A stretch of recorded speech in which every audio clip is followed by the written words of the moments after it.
Hi, my name is Mike, and today I'm going to be going over my own personal ranking of all 13 movies in the Halloween franchise. Coming in last place for me, at number 13, is Rob Zombie's Halloween 2. This is the only movie in the whole franchise that I've only ever watched once. I just hated what they did with the Dr. Loomis character, making him so unlikable. Dr. Loomis was one of my favorite characters, if not my favorite character in the whole franchise, and they completely ruined him in my opinion. And they made Michael Myers talk.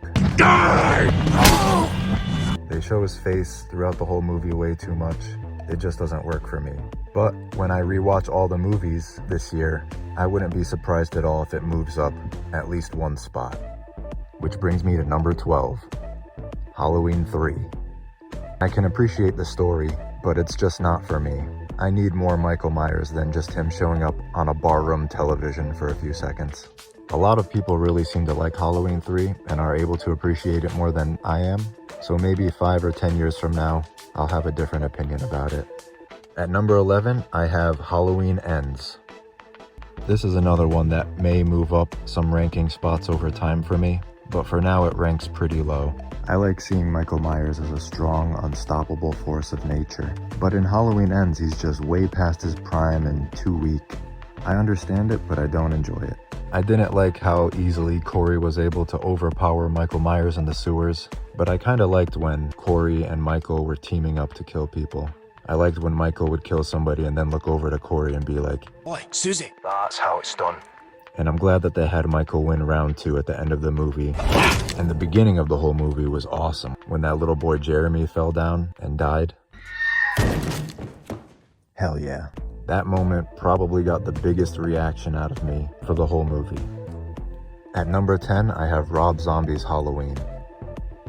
The original concept was more nature over nurture, and the Rob Zombie approach was more nurture, affecting Michael Myers and turning him evil. He came up from a bad background that influenced him to end up doing what he did. Very over the top at times, but still had a lot of cool moments. At number 9, I have Halloween Resurrection. I enjoy this movie way more than most people do. I know that it's pretty ridiculous and stupid at times, but I'm able to appreciate it as a comedy.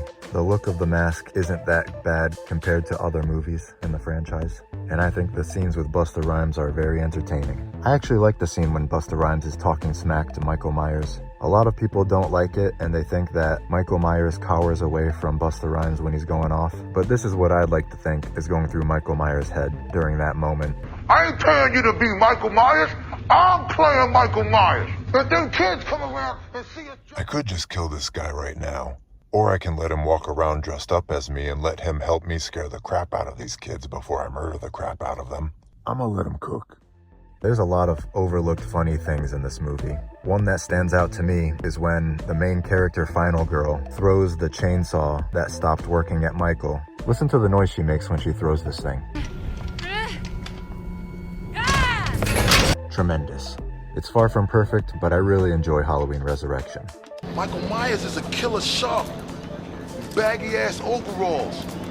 At number 8, I have Halloween 5, The Revenge of Michael Myers. Loomis was pretty okay in this movie, but the version of Michael's mask in this movie is probably my least favorite in the whole franchise. Not a fan of this one, but the movie itself has some good moments. The scene in the barn was pretty cool. The laundry chute scene with Jamie is a lot of people's favorites. The Man in Black was an interesting and fascinating aspect at the time. I liked the scene where Michael killed Mike, and then he pretended to be him in that other mask, the Brute mask. Tina was okay, a little annoying at times, but she had a lot of personality, which is good. Rachel died too early. Sheriff Meeker wasn't used enough. Michael Myers cried. There's a lot of things about this movie that if I think too hard about it, it might move down a few spots in my ranking. So let's move on. At number 7, I have Halloween 6, The Curse of Michael Myers. It tried to give an explanation for why Michael was doing what he was doing. With the cult stuff and Dr. Wynn, I was fascinated by the Cult of Thorn when I was a kid. Nowadays, I don't hate it, but I appreciate not knowing all that stuff and the mystery of it all more than having all the answers. But Halloween 6 has a lot of great moments. I love the John Strode character and how he gets what he deserves. Halloween 6 has a lot of positives and a lot of negatives, which is why I have it right in the middle of the pack at number 7. At number 6, I have the original Halloween 2 from 1981.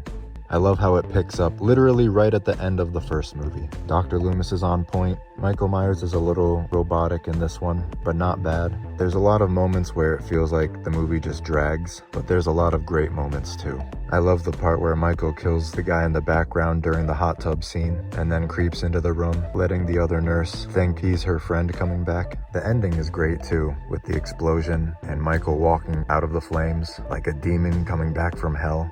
Overall, a great sequel. And now we're into the top 5. Coming in at number 5, I have Halloween H2O.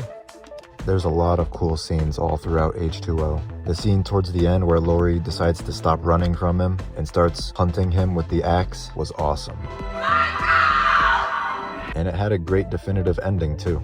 Yeah, Resurrection kind of ruined the ending, but if you're able to separate the two like I am, H2O's ending by itself was pretty awesome. At number 4, I have Halloween Kills. I really think Halloween Kills was a lot of fun, and it had a lot of really cool moments too. Like the flashback to 1978 that happens towards the beginning. I love when Michael Myers is attacking everybody at the park. The Big John and Little John stuff at the Myers house was pretty cool. The firefighter scene, of course, when Michael escaped the flaming house and took on all those firefighters. Yeah, there's a lot of weird moments with the dialogue and just strange creative choices throughout, but overall there's a lot of fun moments throughout this movie. It's a very fun addition to the franchise. Coming in at number 3, I have the original Halloween from 1978. And I know that probably sounds crazy, but in terms of what I enjoy the most in a Halloween movie, as great and as legendary as it is, it honestly doesn't have the best ratio of things I personally enjoy to things I dislike. The acting in this movie could be pretty bad at times. The dialogue isn't the best. Since it's the first movie, it doesn't have great production value. But obviously there's a lot to love with this movie. This is what started it all. Dr. Loomis is a great hype man for Michael Myers. Michael does his thing, but without the narration and monologues from Dr. Loomis to really build up that lore and mystique around the character of Michael Myers, it wouldn't be nearly as powerful and impactful. A big part of that is thanks to Dr. Loomis selling it to us. The ending is great, how he just disappears, making you think he could be anywhere. A legendary and iconic movie in all of horror, for sure. At number 2, I have Halloween 4: The Return of Michael Myers. The only negative in the whole movie to me is the mask, which most of the time is lit in a way that prevents it from looking as bad as it actually is. But aside from that, we got Jamie and Rachel, which I believe are the 2 best final girls in the whole Halloween franchise. We got Prime Loomis, the best version of Dr. Loomis in any Halloween movie in my opinion. 6 bodies, Sheriff! That's what I've seen between here and Richmond! I tell you, Michael Myers is here, in this town! And that ending was crazy. Definitely one of the best movies in the franchise. And finally, at number 1, I have Halloween 2018. This is my favorite movie in the whole Halloween franchise. It's not perfect, but it has a lot of things I love and very little things that I don't like. We got my personal favorite version of Michael Myers, a great mask, and I like that they even threw in a recording of Dr. Loomis's voice at one point. I loved the scene where Michael got his mask back from those podcasters that were teasing him with it. I loved the scene of Michael Myers walking through the streets on Halloween night amongst all the trick-or-treaters. I didn't like the part where Dr. Sartain tried to put on Michael Myers' mask and do whatever he was trying to do, but that didn't bother me that much because it didn't last that long before Michael set things right. And the ending of the whole movie was great too. I liked how Karen tricked him, and after they trapped him in the basement, that look that Michael gave to Laurie, Karen, and Allison was like, "I'ma get you for this." This ain't over. It'll never be over. And I really hope it never is over. I hope they keep making Halloween movies till the end of time. I'll take the good with the bad. As long as they pop out another Halloween 2018 level Halloween movie one day, it will all be worth it. So that's my personal ranking of the Halloween movies. This year I'll be watching all the Halloween movies over the course of a few months for the first time, and then I'll have a refreshed ranking closer to spooky season at the end of the year. I'm excited to see if any of these movies change spots for me personally. Till then, thanks for watching, and